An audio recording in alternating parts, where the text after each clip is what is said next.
Walang trabaho madali. Wala kang karapatang maliitin yung trabaho ng iba. Yung iba sasabihin, gwardiya lang naman yan, rider lang naman yan, construction worker lang naman yan, gasoline boy lang naman yan, fast food crew worker lang naman yan. Pucha, nagkaroon lang tayo ng maganda-gandang klase ng trabaho. Akala na natin kung sino na tayong entitled sa mundong to. Minamaliit natin yung mga taong mas mabababa yung sa atin.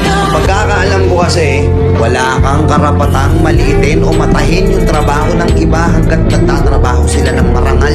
Walang trabahong madaling. Lahat nagdadaan sa hirap. Lahat nagsasakripisyo. Kaya kung iniisip mong porket maganda-ganda yung trabaho mo, malaki-laki yung sinasahod mo, mamaliitin mo na yung mga trabaho ng mga taong nagtatrabaho na mas maliit yung sahod sa'yo. Mag-isip-isip ka. Baka bawiin sa'yo yan. Baka biglang bumaliktad yung mundo at sila naman yung umangat. Kahit anong trabaho mo, magpakumbaba ka pa rin. Bilog ang mundo, hindi palagi nasa taas ka. Kaya hanggat maaari sa lahat ng oras, magpakumbaba ka. Diba?